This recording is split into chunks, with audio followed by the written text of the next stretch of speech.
네. 왜 누가 안 하는 친구 있어요? 이따 한번 봅시다.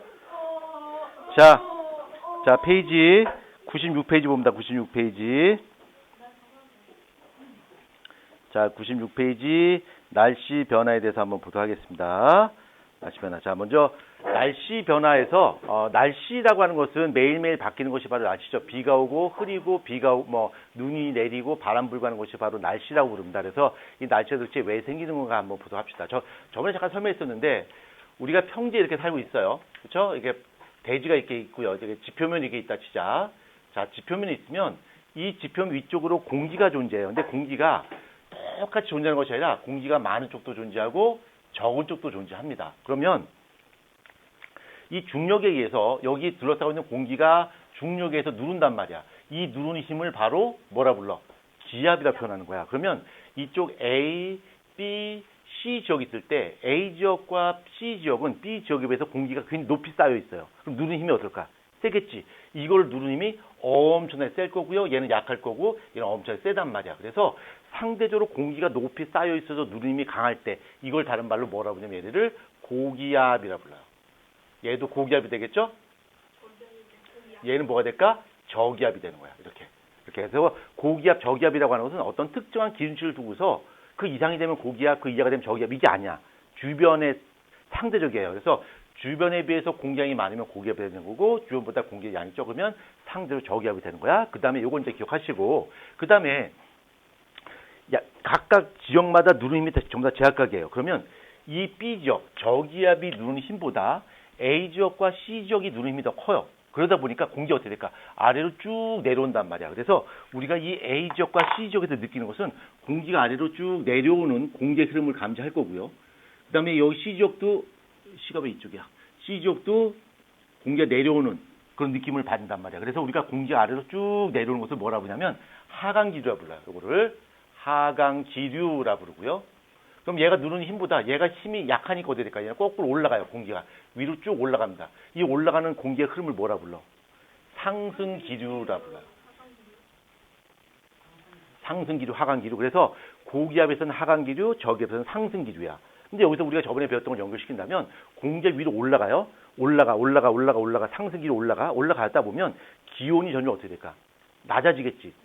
기온이 낮아지고요. 압력이 낮아지니까 공기가 팽창해요. 이걸 다른 말 뭐라 부를까?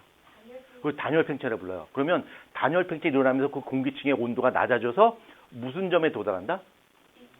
이슬점에 도달한다. 이슬점에 도달해서 거기서 뭐가 생겨? 구름이 생긴다. 이렇게 구름이 생긴다. 그래서 보통 일반적으로 고기압에서는 하강기류이기 때문에 날씨가 맑을 것이고요. 저기압은 상승기류에서 구름이 많이 껴요. 그래서 비가 오거나 날씨가 흐린 날씨가 되겠죠. 오케이, 됐죠? 그 다음에 이거를 위에서 바라보자. 위에서. 카메라 잘 찍히고 있나? 어휴, 이런. 내가 카메라 밖에서 지금 하고 있어요. 선생님. 와. 뭐요? 왜? 그럼 지금까지 다 찍어야 돼요? 아니요. 다 찍어야 돼요? 자, 여기 저기압이 있고 고기압이 있어요. 여기가 저기압이고 고기압이야. 자, 그럼 저기압은 하강기류죠. 공기가 이렇게 쭉 내려가고 있는 거고, 아니죠. 쭉 올라오고 있는 거고, 상승기류가 하강기류 쭉 내려가고 있는 거야. 자, 내려가고 있을 때, 자, 오른손 한번 펴봐요. 오른손, 엄지척. 오른손, 엄지척. 자, 이 엄지손가락이 공기의 방향이야. 나머지가 바람의 방향이야. 자, 얘 저기압은 상승기류죠. 그러니까 공기가 이렇게 위로 올라올 거야. 올라올 때 이렇게 갖다 대는 거야. 공기 흐름이 위로 올라온단 말이야. 요 나머지 손가락 4개가 바로 뭘까? 바람의 방향이야. 이렇게 들어오는 거야. 그래서 바람이 이렇게 들어오는 거죠. 이렇게. 그 다음에 고기압은 뭘까? 하강기류겠지. 그러니까 어떻게 될까? 이렇게 되겠지. 이렇게 바람이 내려온단 말이야. 그죠? 하강기류가 이렇게 되니까 나머지 손가락 4개가 공기의 방향이야. 바람의 방향이 이렇게 되겠죠. 이렇게. 그래서 바람이 안으로 들어가거나 나올 때 그냥 직선으로 나오지 않고 이렇게 빙글빙글 돌아서 나오는 이유가 바로 뭐 때문일까? 왜 공기가 이렇게 휘어서 이렇게 튀어나올까? 또 들어갈까? 여러분이 좋아하는 객관식으로 할까요? 1번 엄마 때문이다. 2번 그때 다 달라요. 3번 친구 때문이다. 4번 홍명보 때문이다. 5번 지구가 자전하기 때문에. 4번. 정답 5번입니다. 지구, 예. 4번이랑 5번 지금. 자, 지구가 자전하기 때문에 이렇게 빙글을 돌면서 나옵니다. 우리가 살고 있는 것은 북반구이기 때문에 이런 식으로 나오게 됩니다. 자, 페이지 96페이지 기압이라고 하는 거 잠깐 보자. 기압.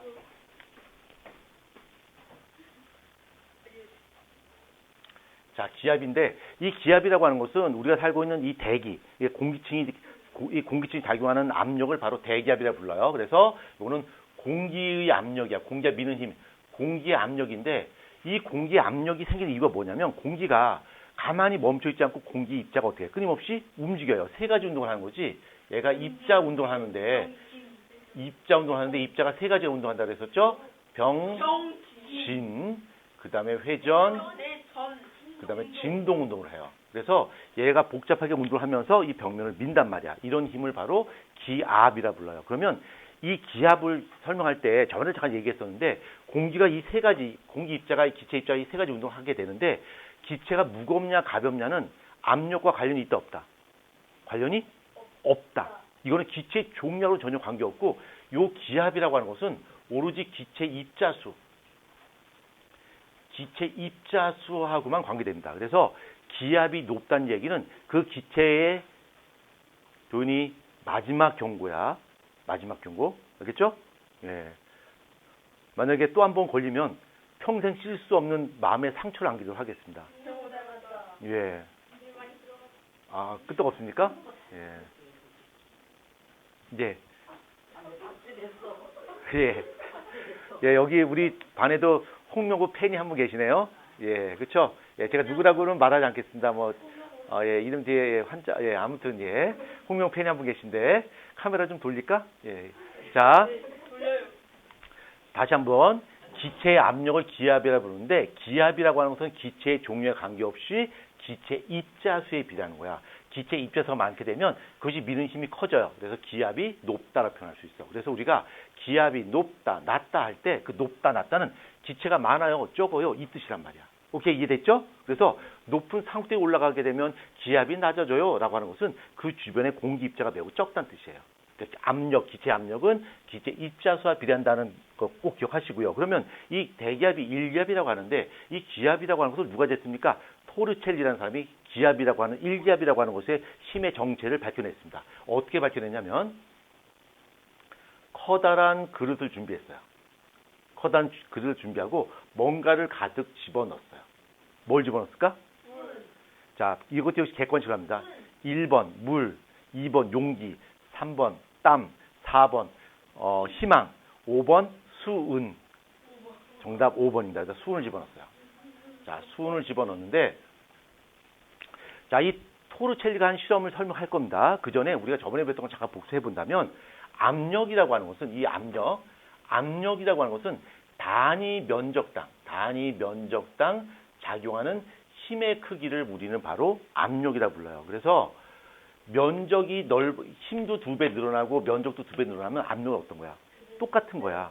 그렇죠? 그러니까 여기 공기가 이 책상을 누르고 있는데 이만한 면적에 작용하는 힘이나 압력이나 이거 2배만큼 넓은 공간을 미는 압력이나 어떤 거야? 똑같은 거야. 왜 그러냐면 이 넓이가 넓어진 것만큼 공기 입자수 그만큼 늘어났고요. 미는 힘도 그만큼 2배 늘어났어요. 그러니까 압력도 힘도 2배 늘어나고 면적도 2배 늘어났으니까 압력은 어떤 거야? 똑같은 거야. 그러니까 이 책상이 넓으냐 좁으냐 할 거 없이 이 공기가 이 책상 바닥면을 미는 힘은 동일하다는 얘기야. 면적이 넓어진 것만큼 힘도 그만큼 증가하기 때문에. 그렇죠? 요거 일단 머릿속에 기억하셔야 되고요. 이따 설명할 때 요거 놓치게 되면 하나 개념이 이해가 안 될 부분이 하나 있을 겁니다. 자, 요거 꼭 기억하자. 자, 여기다 수은을 집어넣었어요. 수은을 집어넣고 수은이 어떤 건지 알지? 우리가 온도계 그 수은 온도계 보면 밑에 빨간 거 있잖아. 그렇지? 빨간 거. 그거 이렇게 깨가지고 이렇게 쪽쪽쪽 빨아먹으면 큰일 납니다. 그 중금속이에요. 그 금속이야. 큰일 납니다. 그 수은을 많이 먹게 되면 병에 걸려요. 저기 일본에 있는 사람들이 수은에 중독돼 갖고 이렇게 앓은 병이 있어요. 그 병이 이따이 병입니다. 근데 일본 말로 이따이가 무슨 말이야? 일본 말 몰라? 무슨 말이에요, 그게? 있다. 아프다는 뜻입니다. 그래서 온몸이 다 아파요. 그 다음에 이 수은은 중금속이라서 몸 밖으로 배설이 안 됩니다. 그러니까 수은은 굉장히 조심하게 다뤄야 돼요. 함부로 먹거나 막 수은을 만진 손을 갖고 막 먹고 그러면 안 돼요. 예. 예, 아주 좋은 질문입니다. 아주 결정적인 순간에 아주 결정적인 질문 하셨군요. 예, 홍윤보 같이. 자, 빨리 갑니다. 빨리 가요. 빨리 갑니다. 싸워. 가서. 자, 여기 수은이 들어있어요. 자, 수은이 들어있고, 자, 그 다음부터 한번 잘 봐봐. 여기다가 한쪽 끝이 막힌 시험관을 거꾸로 엎어 놓을 건데, 수은을 가득 채워놓은 상태에서 이 시험관을 거꾸로 엎을 거야. 이렇게 엎어 놓을 겁니다. 그러면 이 안에는 수은이 꽉 차 있어요. 빈 시험관이 아니라 꽉 찬 수은을 담은 시험관을 거꾸로 엎어 놓을 겁니다. 그러면 여기 높이만큼 있는 수은이 어떻게 될까? 중력에 의해서 얘를 쭉 밀겠지. 그렇죠? 밀어요. 그러면 이 공기가 미는 힘이 있고요. 여기에 공기가 이렇게 미는 힘이 있고요. 공기가 이렇게 미는 힘이 있고 여기 쌓여있는 수은이 밑으로 떨어지는 힘이 있을 거야. 근데 처음에는 여기 시험관 안에 있는 수은이 받는 중력의 크기가 더 커요. 그러니까 미는 힘이 더 커. 그리고 어떻게 될까? 쭉 내려와요. 내려오고 여기 내려온 자리에는 공기가 통하지 않으니까 여기는 공기가 없어. 우리는 공기가 없는 걸 뭐라 불러? 진공이라 불러. 그래서 여기 진공이 형성될 거야. 진공이 형성되고 여기 높이만큼 있는 수은이 아래쪽으로 미는 힘과 공기가 미는 힘이 평형이 되면 같아지게 되면 어떻게 될까? 내려오다가 어떻게 될까? 다 멈춰버려요. 그러면 이 공기가 미는 압력이 대기압이 1기압이라고 가정한다면 여기 수은 약 76cm 76cm의 수은이 밑으로 내리는 힘이 어떻다는 얘기야? 같다는 얘기야. 그러니까 공기 1기압의 힘이라고 하는 것은 수은 높이 76cm의 수은 높이가 받는 중력의 크기와 동일하다라고 표현할 수 있어요. 그래서 우리가 대기압 1기압을 수은 76cm 높이와 같다 그래서 76cm Hg 이렇게 설명할 수 있어요. 또는 76cm를 밀리미터로 표시하면 몇 밀리미터야? 760mm죠. 그래서 760 밀리 Hg 이렇게 또 표현합니다. 그래서 수은 76cm 또는 760mm가 누르는 힘과 공기, 대기, 1기압이 누르는 힘은 어떻다? 같다. 그래서 1기압은 76cm Hg 또는 760 밀리 Hg로 표현합니다. 이때 이 실험을 하는데 이 시험관을 2배로 굵은 걸로 했어요. 2배로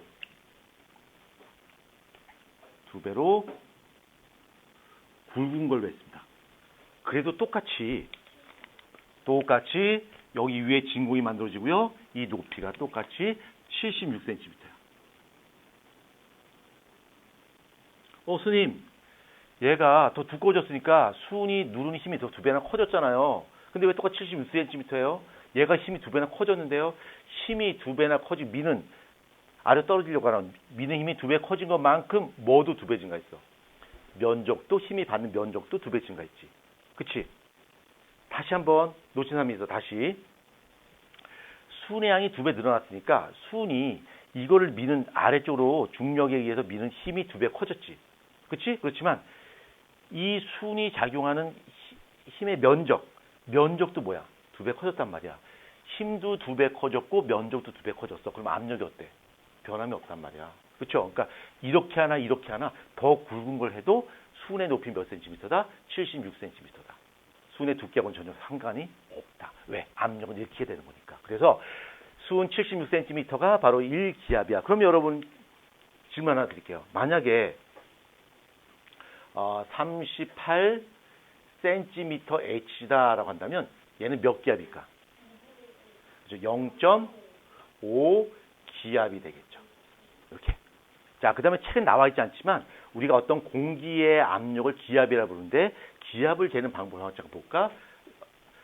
여기다 원래 써야 되는데 제가 키가 큰 관계로 좀 불편함을 느낀다. 여기다 아래쪽에 쓸 때는. 그래서 제가 가장 편한 위치가 바로 여기다 쓰는 게 제일 편해요. 이게 키가 큰 사람의 비애입니다. 예, 여러분들 잘 못 느끼시겠습니다. 아마 여기 너무 불편해요. 허리도 숙여야 되고요. 다리도 굽혀야 되고 너무 힘들어요. 여기다 끌게요. 자, 공기의 기압 한번 재본다. 자, 어떻게 되나 봐봐. 여기 유리로 된 플라스크가 있어요. 유리된 플라스크가 있고 이 플라스크에 가느다란 유리관이 연결돼 있어요. 유리관이 이렇게 연결돼 있고 U자관이라 불러요. 이거를 U자관이라 부르고 여기가 이렇게 뚫려 있어요. 뚫려 있고 여기 안에 어떤 기체를 집어넣을 거야.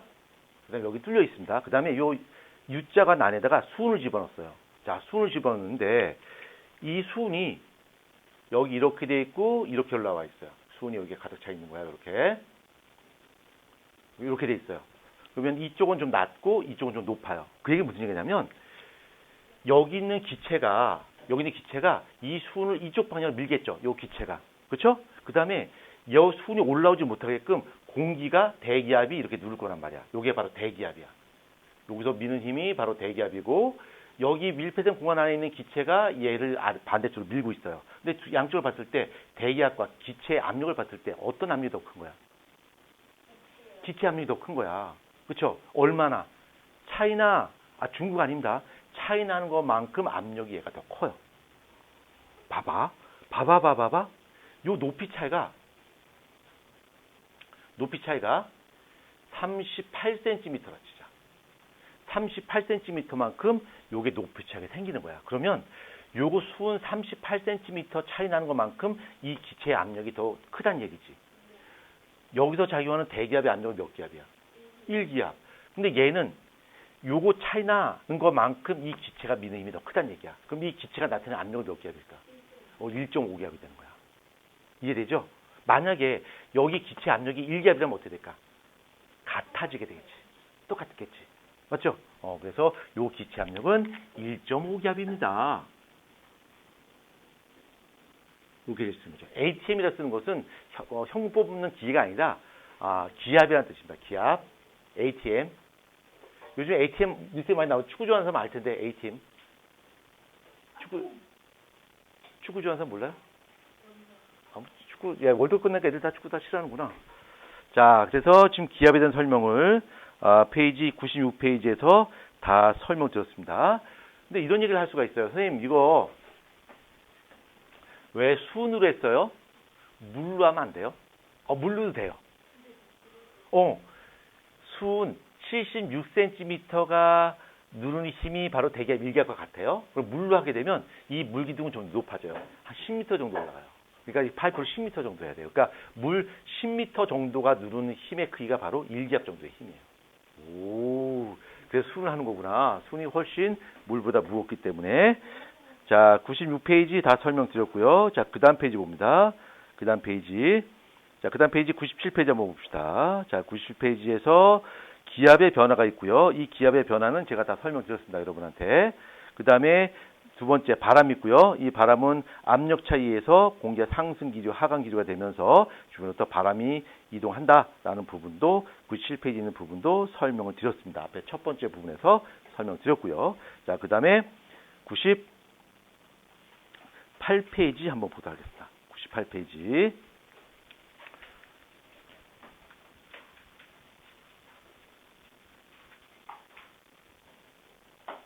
자, 해류풍에 대해서 한번 찾아보자.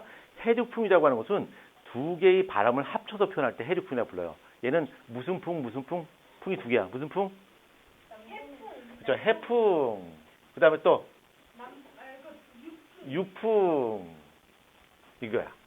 자, 해풍은 바다로 부는 거야? 바다에서 부는 거야?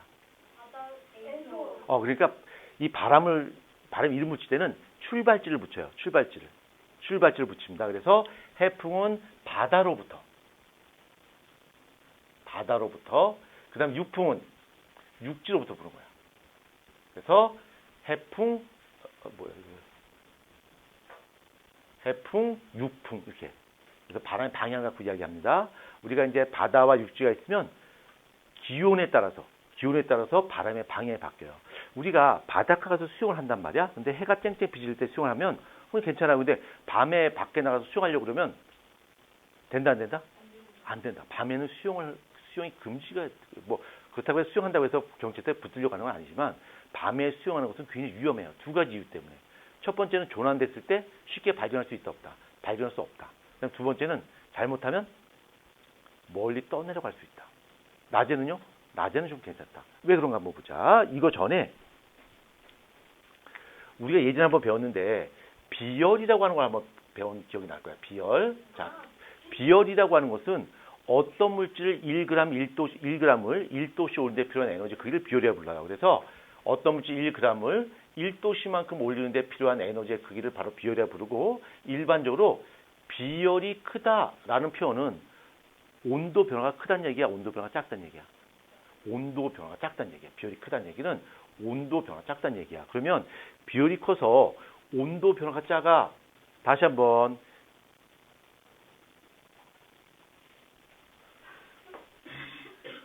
이게 팀이야? 주목합니다. 예. 자, 비열이 크면 온도 변화가 대단히 작다. 추워지고 더워져도 쉽게 온도가 변하지 않는 것을 바로 비열이 크다라 표현하고요. 이 비열이 큰 대표적인 물질이 뭐가 있을까? 물이 대표적으로 비열이 커요. 그래서 얘는 쉽게 온도가 올라가거나 쉽게 온도가 내려가지 않아요. 자, 요걸 일단 머릿속에 기억하고 그림을 한번 보자. 이제 그림을 너무 많이 그려요. 자, 딱 봐도 뭔지 알겠죠? 언제? 모래사장에 계단 아닙니다, 민서. 바다. 리안, 이게 뭐죠? 굉장히 당황하는데, 아니, 나를 뭘로 보고 이런 걸 물어봐? 너무 쉬운 그림을 너무 잘 그려서 금방 알아맞힐 수 있잖아, 뭐 이런 눈빛인데. 태영이 뭘까요? 이게 팀이야. 태영, 싸워. 알았지? 자, 보자. 요게 육지입니다. 요게 육지입니다. 육지고, 여기 바다가 있는 거야. 바다가 있고요. 그 다음에 시간으로 구분할 거야. 시간도요, 그림으로 다 표현합니다. 이건 뭐야? 뭐라고요? 낮이죠, 낮이고요. 이건 밤입니다. 자, 밤이야. 자, 먼저 낮부터 보자. 지금 날씨가 굉장히 뜨거운 낮이라 치자. 그러면 해가 쨍쨍 비쳐요. 온도가 높아지는데, 육지와 바다 중에서 어떤 게 별이 커? 바다가 별이 크죠? 얘는 쉽게 달아오르는데 얘는 쉽게 달아오지 않아. 그래서 육지는 금방 달아오르고요. 얘는 상대적으로 차갑단 말이야. 이 육지에 비해서는. 그러면 따뜻한 공기는 가벼워, 무거워? 전에 배웠잖아. 가볍죠? 얘가 위로 올라가요. 상승기류. 그 다음에 얘는 상대적으로 차가워요. 어떻게 될까? 하강기류. 그럼 이쪽에 공기 많지. 그럼 이쪽에 많은 공기가 어떻게 될까? 육지 쪽으로 이렇게 분다는 얘기야. 그래서 해가 쨍쨍 비칠 때는 바다에서 육지 쪽으로 바람이 불어와요. 그러니까 이것이 바로 해풍이 되는 거야. 해풍이 되는 거고요. 여기서 수영을 해. 그럼 바람의 방향이 육지 쪽으로 불기 때문에 여기 튜브에 몸을 맡기고서 한숨 푹 자고 일어나도 그냥 여기 있어요. 뭘 떠내려가지 않아. 내 깜깜한 밤이 됐다 치자.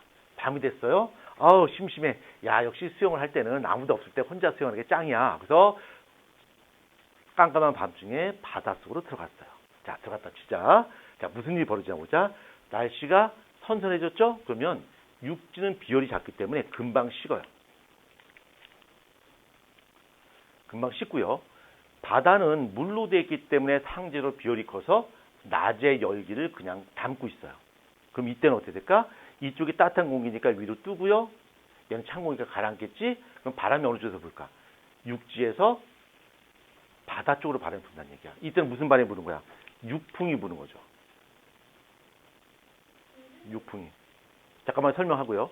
그래서 여기서 수영하고 낮에다가 튜브에 몸을 맡기고서 가만히 누워있어. 한숨 푹 자고 일어났어. 어디 와 있을까? 태평양 한가운데 와 있겠죠. 그렇죠? 예.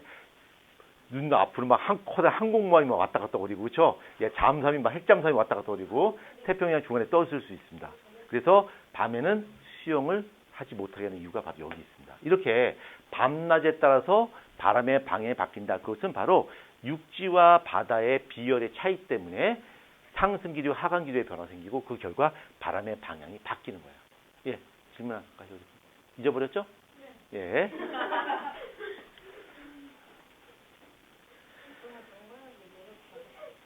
너무 당당하게. 자, 그 다음에 또 그림 또 하나 그려야 됩니다.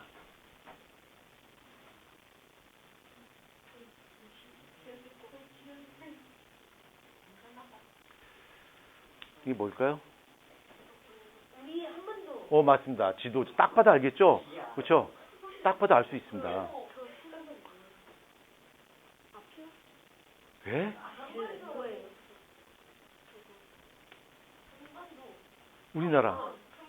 우리나라. 예, 우리나라고요. 지금 우리가 어디냐면 여기쯤에 있겠죠, 우리는. 그렇죠? 여기쯤에 우리가 있습니다. 그렇죠? 여기 지금 도인이가 지금 앉아서 공부하고 있고요. 그렇죠? 이게 우리나라입니다. 그림 이해되시나요? 그림 이해돼 안 돼? 예, 그렇죠. 너무 잘 그려서 그래, 좋아. 그러면 하나 더 그릴게. 이거 뭐야? 제주도, 울릉도, 독도. 저 아래쪽 아니에요? 나대지 마시고요. 예. 나대지 마시고. 자, 이게 우리나라에 이렇게 있단 말이야. 우리나라가 있는데, 이쪽이 이제 중국 대륙이니까 이쪽 육지일 거야. 육지일 거고, 여기가 바다겠죠?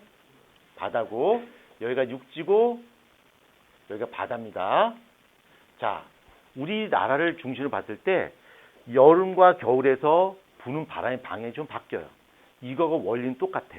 자, 먼저, 여름을 한번 보자. 지금처럼 핫한 여름이에요. 여름에 시작. 그러면 어느 쪽이 더 뜨거울까? 육지와 바다 중에서. 여름은 뭐야? 이거가 똑같잖아. 그치? 육지가 뜨거워요. 육지가 뜨겁고요. 이쪽이 상대적으로 차가워요. 그럼 바람이 어떻게 불까? 이렇게 불겠죠. 바람이. 그래서 우리가 여름에는 저 남쪽에서 바람이 불어오는 거야. 그러니까 바다 쪽에서 불기 때문에, 그러니까 바다에서 출발하기 때문에 이 공기는 어떨까? 되게 습한 공기가 오겠죠. 그래서 지금 공기 어때? 되게 습하잖아. 그래서 태영이가 보고서 밖에 나가서 습하고 엄마 스파게티 먹고 싶어 막 이러겠지, 그렇죠? 되게 습한 날씨가 진행된단 말이야. 그 다음에 겨울을 한번 보자. 자, 겨울은 되게 추워요. 자, 춥게 되면 어느 쪽에 온도가 높을까? 육지가 아닌 바다. 바다가 좀 높겠죠. 그렇죠? 비율이 크니까 이쪽이 좀 더 온도가 높고요. 이쪽이 더 차갑단 말이야. 그러면 어떻게 될까? 얘는 상승기도 얘는 하강기니까 바람이 어떻게 불까? 이렇게 불겠죠. 북쪽에서 차가운 바람이 우리나라 쪽으로 불어오겠죠. 이렇게. 혹시 방위 표시 아나요? 이렇게 해서 여기가 뭐야? 북이고 여기가 남, 여기가 동, 여기가 서가 되겠죠. 자, 그러면 여름에 부는 방향은 무슨 바람이야? 남쪽하고 동쪽 사이에서 불죠? 그러니까 요거를 남동 계절풍이라고 불러요. 그렇죠. 남동 계절풍 불어요. 그 다음 얘는 무슨 방향이야? 얘는 저 북서풍이죠. 얘는 북서 계절풍이에요. 이렇게 계절에 따라서 우리나라를 중심으로 봤을 때 계절에 따라서 바람의 부는 방향이 좀 달라요. 이것의 원리와 이것의 원리는 어떤 거야? 똑같은 거야. 그렇죠?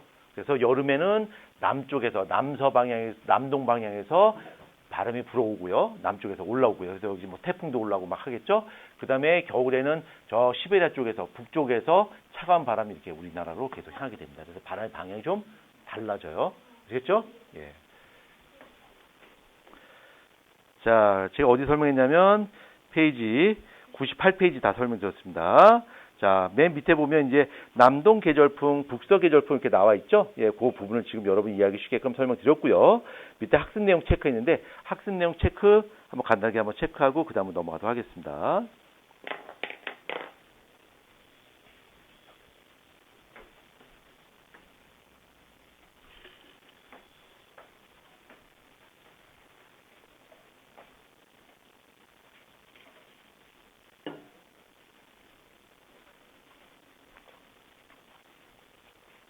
아니, 신발 샀네. 되게 편할 것 같다. 크록스를 이제 버리시는 건가요? 예, 크록스 배신하고, 예, 나이키로 넘어왔습니다. 그 심지어 에어가 빵빵히 들어가 있고. 뭐가요? 예, 아유가 크록스를 버렸어요. 저랑 똑같은 상황인데. 크록스를 버렸어요. 뭐야? 예? 그거 2권 하는 선생님께서 책을 안 갖고 오죠. 특권 주셨어요. 왜요? 그거 선생님께서 그거를 냉장고 에너지 나갈 때까지 에너지 전환과 보존을 못 나가가지고 그래서 우리가 교육과정에서 죽었어요. 나대지 마시고요. 자, 다 했죠? 자, 학습량 체크 한번 보겠습니다. 1번 몇 센티미터? 76cm. 2번 낮아진다. 3번 높, 낮.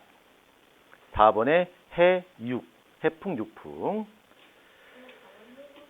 자, 그 다음부터 좀 어렵습니다. 아이들이 가장 어려워하는 파트 중에 하나예요.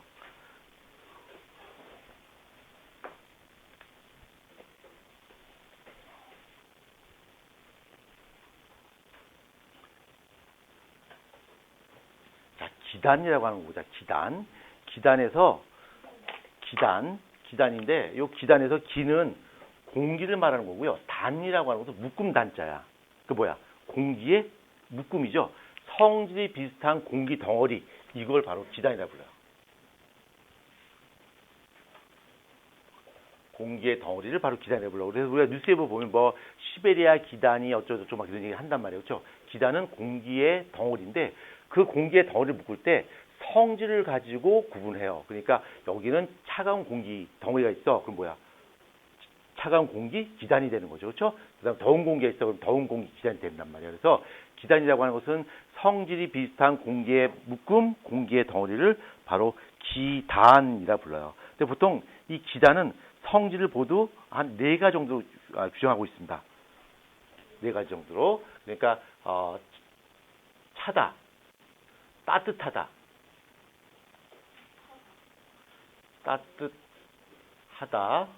그 다음에 습하다. 그렇지. 건조하다. 이렇게 4가지 성질을 갖고 이야기합니다. 근데 우리가 보통 책에서 문제를 설명할 때 찬 공기 이렇게 표현하지 않아요. 찬 공기 덩어리 이렇게 표현하지 않아요. 차다라고 하는 건 다른 말로 뭐라 그러냐면 한냉 이렇게 불러요. 한냉. 그러니까 차갑다는 얘기예요. 그러니까 한냉 기단은 뭔 뜻이야? 차가운 공기 덩어리라는 얘기야. 그 다음에 따뜻하다는 어떻게 표현할까? 따뜻하다. 온난하다 이렇게 표현해요. 온난하다 표현하고요. 뭐야? 말을 해줘야지. 태영이 뭐 하는 거야? 졸면 안 돼요. 예. 차다 뭐야? 한냉. 따뜻하다 온난. 습하다는 다습하다 이렇게 표현해요. 다습으로 표현해요. 건조는 건조하다 이렇게 표현합니다. 이렇게. 그래서 한냉한 기단, 온난한 기단, 그다음에 건조한 기단, 따뜻한 기단 이렇게 표현합니다. 일단 단어 기억하시고요. 그다음에 이런 공기의 성질은 그 주변 환경에 의해서 결정돼요. 만약에 이 차갑다라고 한다면 얘는 저 북쪽일까 아니면 따뜻한 남쪽일까? 북쪽이겠죠. 얘는 고위도 쪽에 있는 공기가 대체로 한냉한 기단이고요. 그다음에 적도 근처에 있는 저위도는 온난한 기단일 거고요. 자, 습하다는 어느 쪽에 있는 공기 덩어리일까? 해양 쪽에 있는, 바다 쪽에 있는 공기 덩어리는 습기를 많이 머금고 있겠죠. 다습할 거고, 건조는 대륙 쪽에 있는 공기 덩어리가 바로 건조하겠죠. 그래서 그 공기 덩어리를 기단이라 부르고, 이 공기 덩어리가 어느 지역에 있냐에 따라서 그 공기 덩어리의 성격은 그때그때 이거 아직 훈련이 안 됐나? 다시 가겠습니다. 이 공기 덩어리의 성질은 그 공기에 속한 환경에 따라서 그때그때 달라요. 왜 안 합니까? 했어요? 안 했죠? 했어요? 알겠습니다. 민서 안 한 것 같은데? 안 했죠? 예. 여기 있는 아이들이 초창기부터 딴 거는 훈련은 안 됐지만 그거는 훈련 많이 했었죠. 그렇죠? 환경에 따라 공기 덩어리의 성질은 그때그때 이런 거 다 훈련했단 말이야. 그렇죠? 한 100만 번 정도 훈련하고 이 정도 성과를 냈습니다. 그렇죠? 네. 자, 그다음에 이런 공기 덩어리의 성질은 쉽게 변한다, 변하지 않는다. 변할 수 있다. 그러니까 차가운 한냉한 공기층이 아래쪽으로 내려오면 어떻게 될까? 점점점 온난한 걸로 바뀌겠죠? 그렇죠? 그다음에 건조한 기단이 있는데 이 건조한 기단이 바다를 건너게 되면 어떻게 될까? 습기를 많이 받아서 다습해질 수 있겠지. 그래서 이 공기 덩어리 성질은 네버 절대 변하지 않아가 아니라 환경에 따라 그때그때 달라진다고 하는 것을 기억을 하셔야 됩니다. 그러면 우리나라의 기후에도 영향을 주는 것이 바로 이런 여러 가지 기단들인데 우리나라에 영향을 주는 기단 한번 볼까요? 또 그림을 또 그려야 되겠네. 세모. 선생님 이번엔 진짜 좀 잘 그려주세요. 아, 그렇죠. 예, 잘 그립니다. 선생님 진짜 제발 잘 그려주세요. 제발 세계 지도권만 잘 그려주세요. 그래도 아까부터는 이게 한국인가? 선생님 제주도랑 울릉도랑 저쪽으로 오시는 건가요? 아니다. 인터넷에 있는 다섯만 어떻게 될까요? 나대지 마시고요. 그러니까 그 살고 있는 나대지 마시고 하는 거. 자, 이렇게 네 가지로 구분할 수 있습니다. 네 가지로. 자, 네 가지로 구분할 수 있는데, 각각의 위치를 한번 보면, 먼저, 이쪽에 한번 보자. 이쪽. 11시 방. 이쪽을 보게 되면, 얘는 저위도야, 고위도야? 얘는 고위도겠지? 고위도고, 해양이야, 대륙이야? 대륙이야. 그쵸? 얘네는 저위도겠죠? 저위도면서, 얘는 대륙이야, 해양이야? 예, 대륙, 그쵸? 대륙과 해양이 같이 있네? 예, 그죠. 뭐, 대륙을 봅시다. 예, 대륙으로 보고요. 그 다음에 이쪽은 고위도죠? 고위도면서, 해양입니다. 해양이고요. 이쪽은 저위도면서 해양입니다. 이렇게. 자, 그러면 여기 공기 덩어리가 있을 텐데 이 공기 덩어리가 어떤 환경이냐에 따라서 얘네 성격이 규정이 될 거야. 요거 위에 거 다 펴보시고요. 먼저 이쪽 한번 보자. 얘네는 고위도면서 대륙이야. 그럼 이쪽의 공기의 기단의 성질은 뭘까? 고위도니까 뭐야? 한냉하면서 어떨까? 한냉하면서 건조하겠죠. 이렇게. 그렇죠? 그 다음에 이쪽을 한번 볼까? 이쪽? 5시 방향. 얘는 저위도야. 뭐야? 온난하겠지. 그 다음에 또 다스리겠죠. 이렇게. 얘네는 어떻게 될까? 얘네는 고위도니까 한냉하면서 다습이 되겠죠? 얘네는 온난하면서 건조하겠죠. 이렇게. 그렇죠? 그래서 이 우리나라를 중심으로 해서 우리 주변의 공기층들이 전부 다 성격이 달라. 그래서 계절별로 우리나라의 어떤 기단이 영향을 주냐에 따라서 계절별로 기온이 달라지는 거야. 아까 내가 여기 이 그림 봐봐. 여름 봐봐. 여름에는 남동 계절풍이 이렇게 생겨요. 그럼 남동 계절풍이라는 얘기는 이쪽에 저위도면서 해양 쪽에 있는 온난하면서 답한 바람이 우리나라를 이렇게 향해서 오는 거야. 그러니까 여름에는 어떨까? 덥고 스파게티, 그렇죠? 이렇게 된단 말이야. 요건 이제 여름에 영향을 줄 거야. 요건 여름에 이쪽 기단이 우리나라한테 영향을 주는 거고요. 그럼 겨울에는 겨울 한번 보자. 자, 겨울 한번 보자. 겨울은 이쪽에서 바람이 부는 거야. 그러면 겨울에 영향을 주는 바람은 어떤 바람일까? 이쪽에 차갑고 건조한 한냉하고 차갑고 건조한 기단이 우리나라에 영향을 준다는 얘기예요. 요게 바로 겨울입니다. 그렇죠? 시베리아 기단이에요. 겨울. 그래서 우리나라 여름에는 주로 이쪽에, 겨울엔 이쪽에, 여름에 이쪽에 있는 기단들이 영향을 준다는 얘기야. 봄, 가을은 이쪽 두 개고요. 그래서 우리 책 한번 내용 한번 잠깐 봅시다. 자, 책 한번 잠깐 볼까요? 여기 페이지 99페이지 보시게 되면 시베리아 기단, 오호츠크해 기단, 양쯔강 기단, 북태평양 기단 이렇게 있고 이런 기단들이 우리나라에 영향을 주는 것이지요. 이해됐죠? 예, 그걸 단순히 외우지 마시고요. 제가 원리를 여기다 다 설명해 놨기 때문에 충분히 여러분들이 이해할 수 있을 거라 믿습니다. 그러면 이름 한번 붙여보도록 하자. 자, 이쪽에 있는 기단을 겨울철에 우리나라한테 영향을 주고 한냉하면서 건조한 기단. 이쪽 기단을 우리 뭐라 불러? 시베리아 기단. 시베리아 기단이라 부르고요. 이쪽은 뭐라 불러? 이쪽은 이거 오츠크야 이거? 북태평양 기단. 북태평양 기단이라 부르고요. 이쪽은 오호츠크해. 오호츠크. 이름 어려워. 오호츠크해 기단이라 불러요. 그 다음에 이쪽에 가면 조그만 강이 하나 있거든요.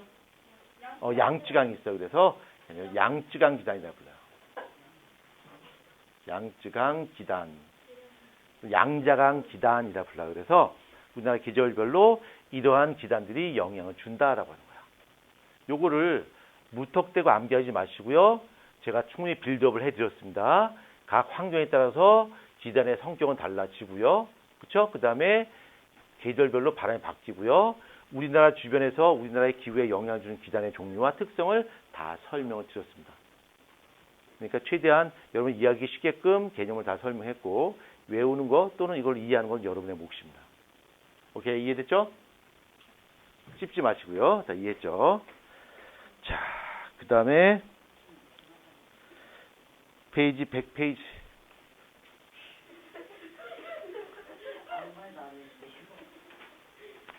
자, 100페이지 봅시다. 100페이지.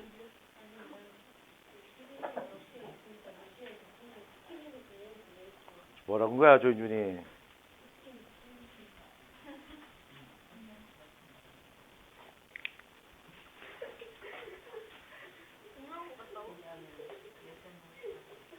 자, 그 다음에 전선이라는 거 보자. 전선. 자, 전선.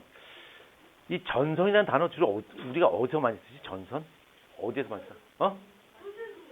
그죠? 콘센트에 있는 그 전선, 전기가 흐르는 그 선, 전선. 그거 말고 또 전선이라는 단어 또 어디서 쓰지? 맞아요. 전쟁할 때. 그러니까 A란 나라와 B란 나라 전쟁해. 그러면 그 서로 다른 세력이 중간에 딱 만났잖아. 요 라인을 바로 뭐라 불러? 전선이라 불러요. 그래서 우리나라도 보면 동부전선, 서부전선이 있단 말이야. 이제 송도, 인천 쪽에 있는 전선은 무슨 전선이라 불러? 서부전선.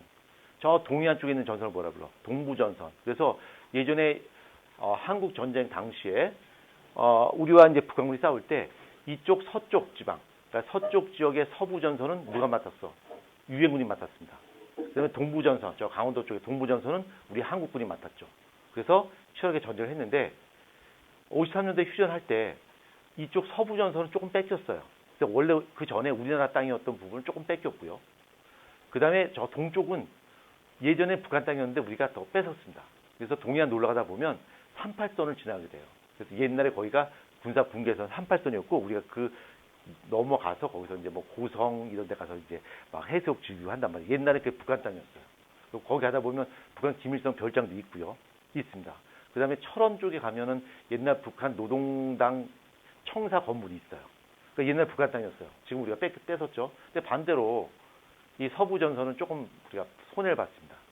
손해를 좀 봤고요. 아무튼 전선이라고 하는 것은 서로 다른 두 공기층이 빵 하고 부딪히는 그 라인, 그걸 바로 뭐라 불러? 전선이라 불러요. 그럼 전선이라고 하는 것은 같은 공기층이 만난 거야? 서로 다른 공기층이 만난 거야? 서로 성질이 다른 공기층, 그러니까 공기층이죠?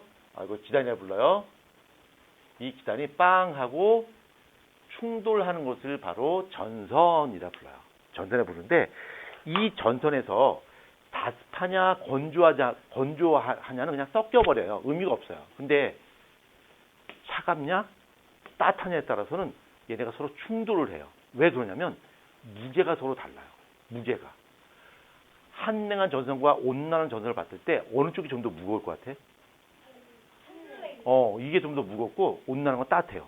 그래서 얘네들이 각자 공격할 때 공격하는 포인트가 좀 달라요. 먼저 한냉 차가운 놈이 공격하죠. 얘는 무겁지. 얘는 로우킥을 날려요. 상대방한테 로우킥을 날리고요. 온난 따뜻한 공층 가볍지. 얘는 뭐 무슨 킥? 하이킥을 날려요. 왜죠? 이게 팀이야? 나대지 마시고요. 자, 그래서 이쪽 전선에는 두 가지가 있어요. 하나는 한냉 전선이 있고요. 한냉 전선이 있고 하나는 온난 전선이 있어요. 온난 전선 두 가지가 있는데 처음에 이야기했듯이 전선 왜 태이 자꾸 이게 슬퍼요? 왜 눈물을 글썽이고 있죠? 설마 하품해서 눈물 나온 건 아니잖아, 그렇지? 이게 슬퍼요? 왜 싸우냐고 슬프군요. 나대지 마시고요. 자, 보자. 한냉 전선과 온난 전선 봅니다. 잠 좀 깨셨어요, 이제? 아까 좀 많이 위험했죠, 그렇죠? 아까 보니까 눈을 보니까 눈에 심장이만 보여서 깜짝 놀랐어요. 예. 자, 한냉 전선, 온난 전선이 있는데 이 전선은 서로 다른 기단이 충돌하는 것을 바로 전선이라고 부르는데 한냉 전선, 온난 전선 할 때 이름을 어떻게 붙이냐면 공격자 이름을 붙여요. 공격자 이름을. 그러면 한냉 전선이라고 하는 것은 차가운 공기, 한냉 기단이 누구를 공격하는 거야? 온난 기단을 공격하는 거야. 온난 기단을 공격하는데 아까 제가 빌드업했던 과정에서 이 따뜻한 공기보다는 차가운 공기가 어떻다? 무겁다. 얘가 밀도가 크다. 그래서 로우킥을 날린다. 라고 하는 거. 자, 그 다음에 온난 전선 보자. 온난 전선은 따뜻한 기단. 온난한 기단이 누구를 공격하는 거야? 한냉 기단을 공격하는 거야. 근데 따뜻한 기단은 뭐야? 밀도가 작죠? 얘는 밀도가 크고요. 얘도 밀도가 작을 것이고요. 자, 지금 우리가 지금 지나고 있는 것은 빌드업 과정입니다. 그래서 요거 부분 놓치게 되면 생으로 외워야 돼요. 예, 그러면 정말 욕 나옵니다. 그러니까 차근차근 빌드업하는 과정 잘 밟아 가십시오. 책에는 빌드업이 없기 때문에 제가 지금 빌드업 만들어서 지금 여러분에게 설명을 드리고 있어요. 자, 그래서 차가운 공기와 따뜻한 공기의 밀도 차가 있고요. 그다음에 누가 공격자냐에 따라서 이름이 달라지는데 한냉전선 보자. 무거운 공기가 가벼운 공기를 공격해요. 그럼 얘는 위에 올라탈까 파고들까? 얘는 파고들어요. 아래쪽을 파고들어요. 얘는 가벼운 온난 기단이 무겁고 차가운 한냉 기단을 공격해요. 얘는 밑으로 파고들까 위에 올라탈까? 올라타 버려요. 그러니까 온난 기단이 있고요. 한냉 기단이 공격하는데 얘가 훨씬 무거우니까 밑에 파고들 것이고 얘는 올라타는 거야. 기억해야 돼. 기억해야 돼. 자, 그래서 이런 일이 벌어져요.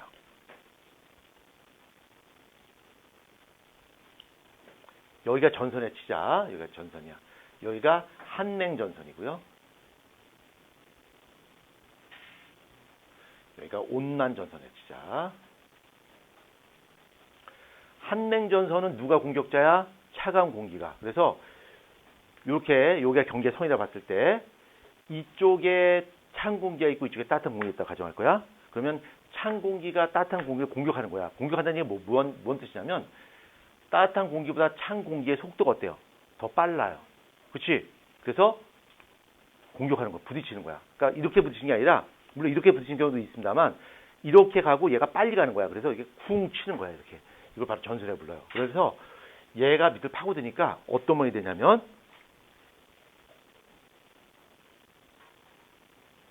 이런 모양이 돼요. 이쪽이 한냉 전선이야. 이쪽이 온난이야. 그래서 얘가 이렇게 밀고 들어오는 거죠. 이렇게 밑을 파고드는 거야. 그러면 얘가 밑을 파고 들어오니까 여기 따뜻한 공기에 있다가 밑을 파고드니까 따뜻한 공기가 어떻게 될까? 위로 올라오겠지. 맞잖아. 이렇게 있는데 얘가 치니까 이렇게 위로 올라갈 거 아니야. 그렇죠? 공기층이 이렇게 올라갈 거야. 이렇게. 이렇게 올라간다고. 올라가는데 여기서 너무 슬픈 일이 벌어집니다. 눈물 흘리지 마시고. 눈물 없이는 볼 수 없어요. 정말 눈물이 뚝뚝 떨어집니다. 장담하는데. 예? 아니요. 봐야 돼요. 이거 눈물 없이 볼 수 없는 드라마예요. 눈물이 뚝뚝 떨어집니다. 보자.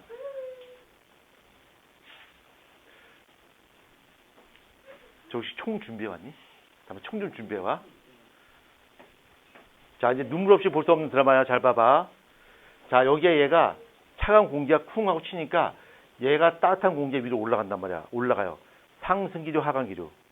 상승기류. 뭐가 생겨? 구름이 생겨요.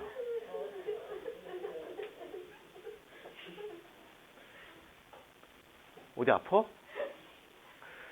자, 상승기류가 생기고 여기 구름이 생길 거야.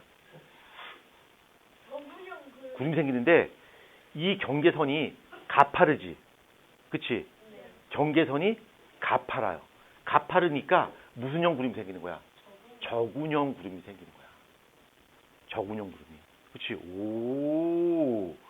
그리고 저군형 구름이 생기고 여기에 공기벌이 엄청나게 많으니까 비가 내리는데 이슬비가 내릴까 소나기가 내릴까? 소나기가 그냥 어마무시하게 내리는 거죠. 이렇게. 오, 이게 한냉전선이구나. 자, 온난전선 한번 보자. 온난전선은 따뜻한 공기가 찬 공기를 공격할 거야. 그럼 따뜻한 공기 가볍지. 그치? 그러면 이렇게 돼 있겠죠. 이렇게 되겠지. 여기가 온난이고요. 여기가 한냉이면 따뜻한 공기가 찬 공기를 공격하는데 얘가 가벼우니까 위로 올라탄단 말이야. 근데 비스듬하게 올라가요. 공기가 이렇게 공격하는 거죠. 오, 그럼 여기에 뭐가 생길까? 구름이 생겨요. 구름이 뭉게뭉게 생기는데 요 구름 무슨 형 구름이 생기는 거야? 층운형 구름이 생기는 거야. 그러니까 이 적운형 구름이라고 하는 것은 구름이 이렇게 생긴 거란 말이야. 그러니까 여기 좁은 지역에 비가 엄청나게 내리겠지. 폭우가 쏟아진단 말이야. 그렇죠? 근데 얘는 넓은 지역에 이런 구름이 생기게 되니까 비가 많이 내리지 않고 넓은 지역에 이슬비가 이슬게 내리겠죠. 보슬보슬 내린단 말이야. 그렇죠? 그래서 요거는 층운형 구름이 이렇게 생기고 여기에 비가 내리는데 비가 넓은 지역에 비가 이렇게 이슬비가 내리게 되는 거죠. 얘는 소나기 비가 엄청나게 내려요. 얘네는 이슬비가 이렇게 내리는 거지. 그렇죠? 자, 그다음에 또 다른 차이점은 이 온난 전선에서 이슬비가 내리는데 넓은 지역에 내려 좁은 지역에 내려. 넓은 지역. 영어로 쓰겠습니다. 여러분이 못 알아듣게끔 영어로 쓸 거야. 넓은 지역에 비가 내리고요. 이쪽은 소나게 내리는데 좁은 지역에 소나기가 내리게 됩니다. 또 다른 차이점이 있어요. 여기가 전선이고 지금 전선은 이렇게 이동하고 있어요. 이렇게 이동하고 있는 거야. 자, 그러면 한랭 전선에서 비가 내리는 것은 전선 앞에서 비가 내리는 거야? 전선 뒤에서 비가 내리는 거야? 전선 앞쪽에서 비가 내리는 거야. 전선 앞쪽에서. 아까 한랭 전선이 통과하기 전에 소나기가 내리는 거죠. 얘네는 이렇게 뭔가 잘못된 것 같은데? 예. 예, 한번 보자. 자, 얘는 온난 이렇게 갑니다. 그러면 얘가 이렇게 비스듬히 가면서 전선의 앞쪽에 넓은 쪽에 비가 내리겠죠. 뭔가 설명이 잘못된 것 같은데? 내 그림을 잘못 그렸나? 뭔가 그림이 온난 전선 앞쪽에, 전선 뒤쪽에 맞는데? 일단 한번 봅시다. 자, 책 한번 잠깐 봅시다. 뭐가 잘못됐는지. 내가 뭔가 설명을 잘못한 것 같아요. 자, 페이지 100페이지 중간 부분에 그림 한번 봐봐요. 그림에 보면 한랭전선하고 온난전선이 있습니다. 한랭전선과 온난전선이 있는데 내가 그림을 잘못 그렸군요. 여기에 비가 내리는 것이 아니라 여기에 비가 내려야죠. 이쪽에. 뭐 이상하다 싶었어요. 예. 이쪽에 비가 내립니다. 자, 그래서 다시 설명할게요. 그림이 잘못되니까 설명이 잘못된 거죠. 여기 한랭전선 같은 경우는 여기에 전선이란 말이야. 비가 내린 것이 가파르게 올라가니까 이쪽 지역에 비가 내려요. 그래서 얘가 전선이고 전선의 앞쪽이 아닌 전선의 뒤쪽에 비가 내리는 거고요. 얘는 이렇게 가는데 이 전선의 앞쪽에 비가 내리게 됩니다.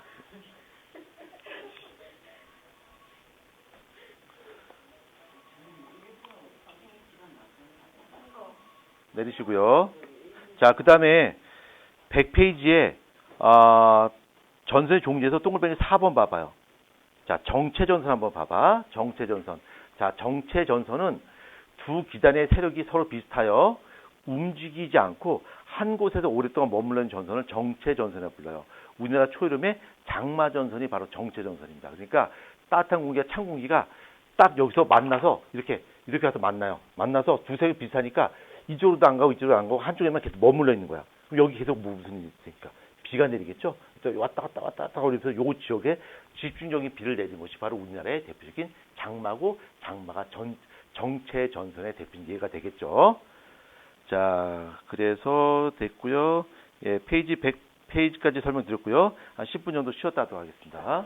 1분 늦었어요. 응? 1분 늦었어요. 알바노.